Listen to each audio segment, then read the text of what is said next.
I'm excited to take you guys along with me on a trip to a magical library. Now, is the library actually magical? Obviously not, but it sure felt like it. My husband and I go every year over to Traverse City for a conference for his work, and we explore around that area and little towns around there. And there is a beautiful little town there over on the west side of Michigan called Elk Rapids. And it literally feels in an area there like something out of a storybook. It is just absolutely magical. So I took some video and some pictures, and I'm going to share those with you. And so let me go ahead and start by showing you as we are going over to this beautiful bridge.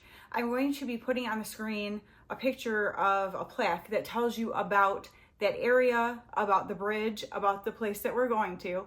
And so I, kind of slowed it down, but you'll probably want to pause it to be able to check it out, because I think you're definitely going to want to read what it's about before we head over there and you see just how magical it is.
See, as you are crossing, well, even before you cross over the bridge, just to look at it, the area there is so beautiful, and it being fall time and the colors all so like vibrant on the trees, just added to that magic of it. And we've been there in the summer months as well, and it's beautiful then too, but there's just something about the fall and the way things look there that just gives you like just all those cozy fall feels.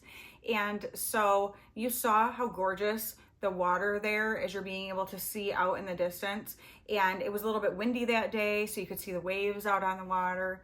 And so the leaves were falling off of the trees because of the wind, so again just creates that extra perfect coziness. And so now I'm going to take you over and up the long staircase to that building you will see up there that, as you saw, was a home and was turned into a library at one point in the 40s, I believe. I think it was 1947 or something. You saw it on play.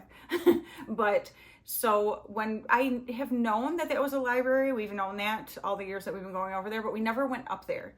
And I am so glad that we did, because when we got up there and realized kind of how it was, and it's open to the public, you can go in and check things out. And I wish I could say I got more footage, but there were people in there, so obviously I'm not going to record people in the library. But also my phone storage kept filling up because my videos weren't going to iCloud and stuff because I didn't have enough, whatever it is. I don't know. My husband, I'm sure, is in the other room laughing at me right now because I can't think of it. But anyway, so in any case, I could not record things. And so I was just like deleting as much as I could and then trying to do little snippets and whatever. And of course we realized after that I could probably just use his phone, but in any case, I did the best that I could. So I'm going to take you into the library with me, so you're going to see just kind of in one of the rooms. It was a house, so there's individual rooms where there's different genres of books and things like that, which is really cool.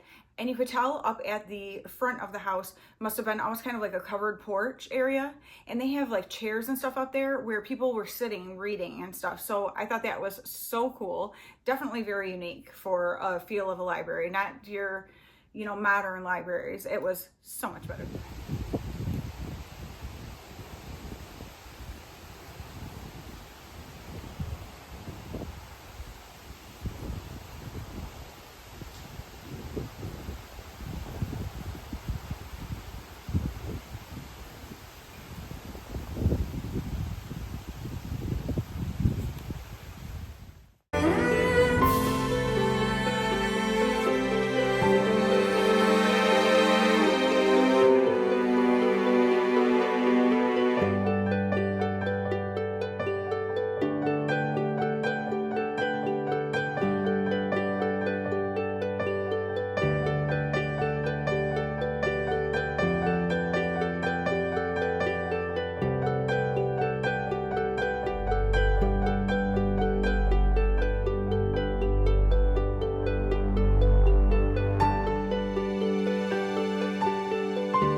And then, so we went into the Cellar, it's called, and they have used books down there that you can purchase. Like, you just go on around and wander through there and check things out.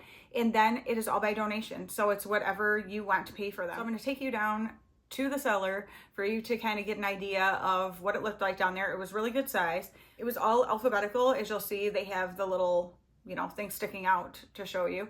And also they separated by like fiction, and then they had some different things that were more like, you know, nonfiction, obviously, and some other like history type things and stuff like that. So really cool, the space down there. And I'm going to show you, like, over at the one end, there were like these old doors that went out. So it was kind of like, you know, built into a hill.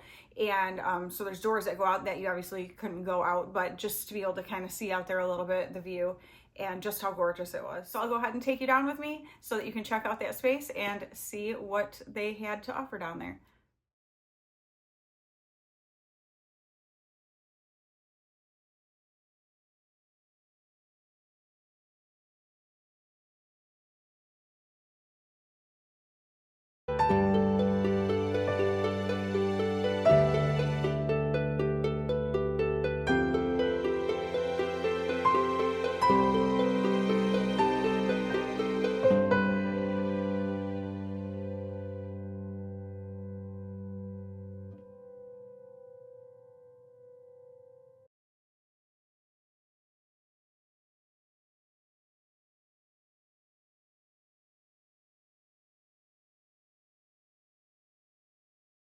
So as you saw, it was a really good sized space.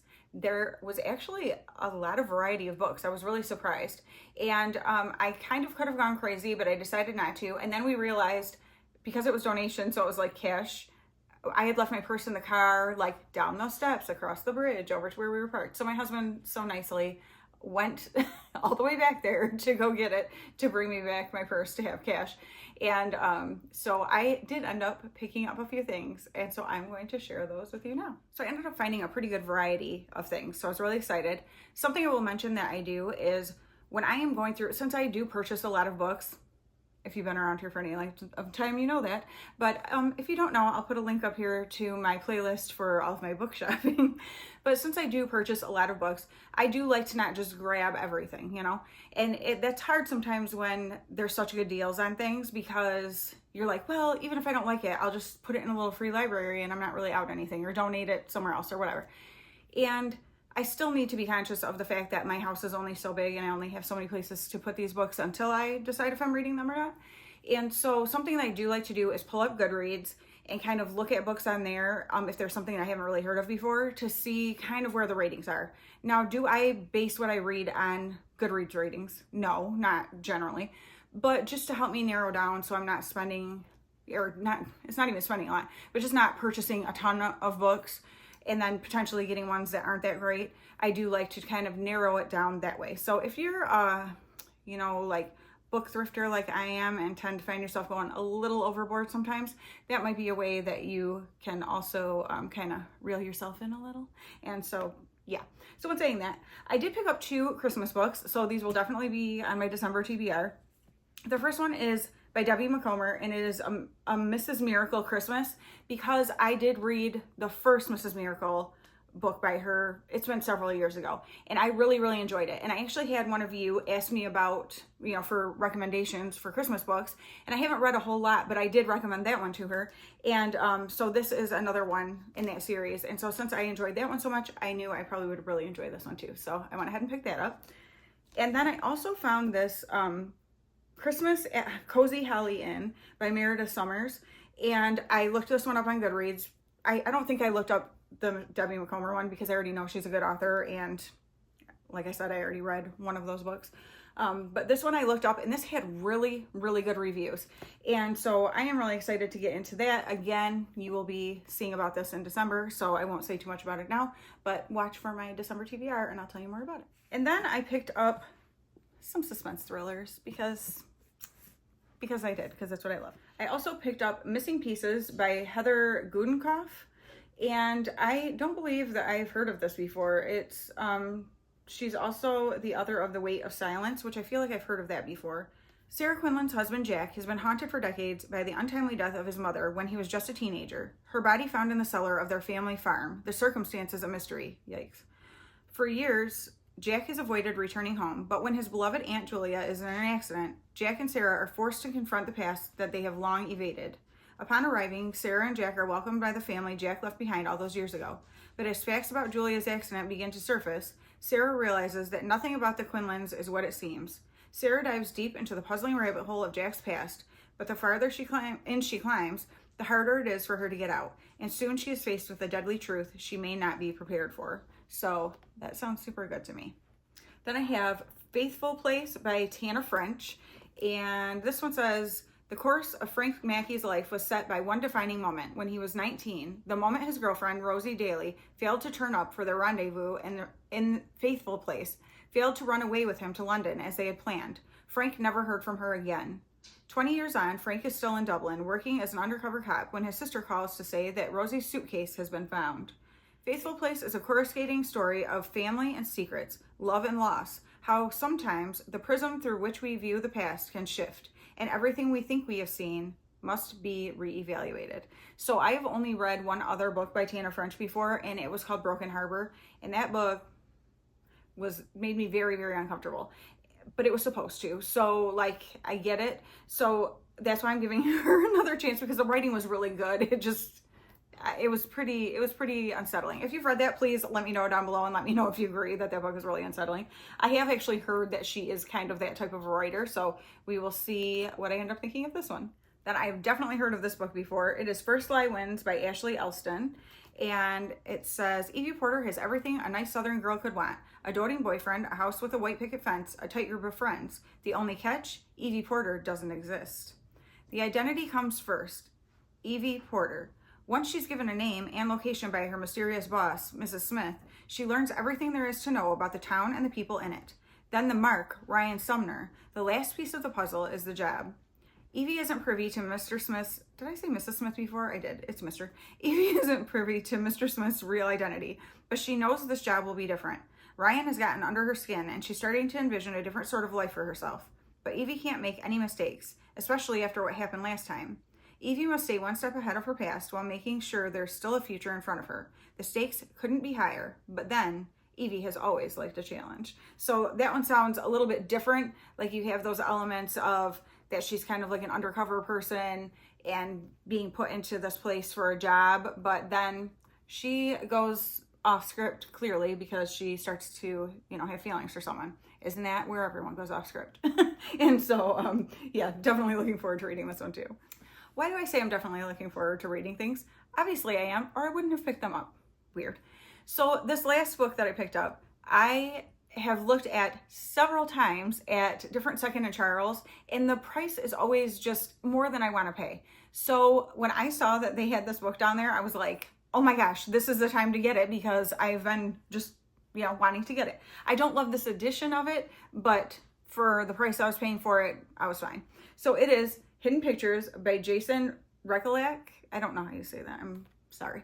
But Mallory Quinn is fresh out of rehab when she takes a job as a babysitter for Ted and Caroline Maxwell. She is to look after their 5-year-old son, Teddy. Mallory immediately loves it. She sincerely bonds with the sweet, shy boy who is never without his sketchbook. His drawings are the usual fare, trees, rabbits, balloons, but one day he draws something different. A man in a forest dragging a woman's lifeless body. Then Teddy's artwork becomes increasingly sinister, and his stick figures quickly evolve into lifelike sketches well beyond the ability of any 5-year-old. Mallory begins to wonder if these are glimpses of a long unsolved murder, perhaps relayed by a supernatural force. Knowing just how crazy it all sounds, Mallory nevertheless sets out to decipher the images and save Teddy before it's too late. I have heard that this book is so unsettling and creepy, and that there's like pictures throughout it, like included in the book. They're putting the different pictures. So I'm sure you're gonna go from the beginning where he was doing, like more like children's kind of drawings, and then getting into the crazier ones that no 5-year-old would really be able to draw. So something extra is going on. So I was really happy to pick this up. So I ended up getting those 6 books for $6, and it was just such a fun time, such a beautiful location.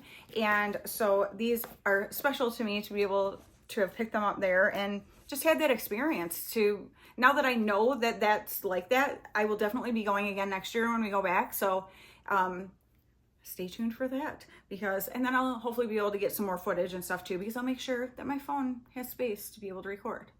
But I will go ahead and end off with showing you back down the stairs to the beautiful area that is there.